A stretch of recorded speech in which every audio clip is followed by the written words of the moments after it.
Of course, I followed the atrocities. I saw a lot of the videos and this kind of thing where you're checking what is your faith, and then you are either being killed if you had in their views, the terrorist eyes view a different and a wrong faith, or you survived. That's so inhuman and should not be allowed.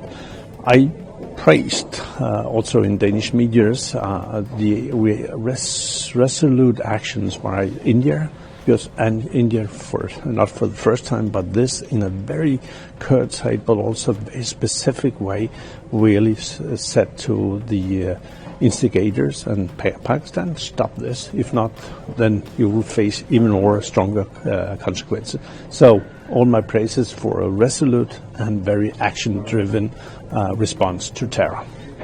I think the fact that you had the Foreign Minister, Dr. Shankar, here recently, the fact that we have this all-party delegation visiting Denmark is just really securing that we not only are listening, but we also talk and we have a dialogue.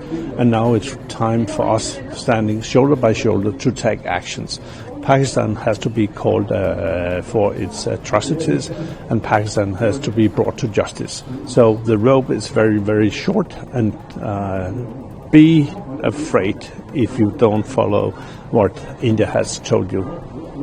Yeah, but India had to do what India had to do, of course, and it was so cruel, the terrorist attack, and I like the thing that the delegation said, enough is enough now, and starting also an awareness about what happened, what really happened, because we read something in the newspapers and the news and so on, but having it from the delegation is very important, because it's not like that India is standing alone against terrorism, because we all stand beside India, so we'll help each other in that term, but also, as I said, just creating awareness about what is really happening in India.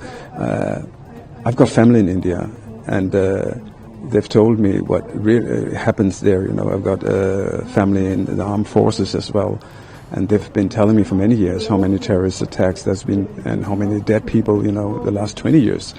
And actually nobody knows that in Denmark. So I think the most important thing is, starting an awareness, having some conscience about what's really happening in India. And it starts today.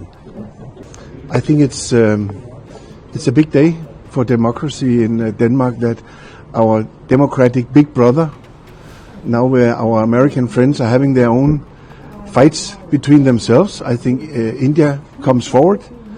It's the first time we have seen such a strong delegation from your parliament coming over, expressing your concerns about these horrible terrorist attacks in Pakistan.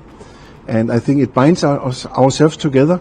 It's so important that like-minded countries, even we have different interests here and there, but the main thing is that we are like-minded, and you come forward like this. It has been such a pleasure and a great honor to meet many of these, you can say, somehow founding fathers of the new India.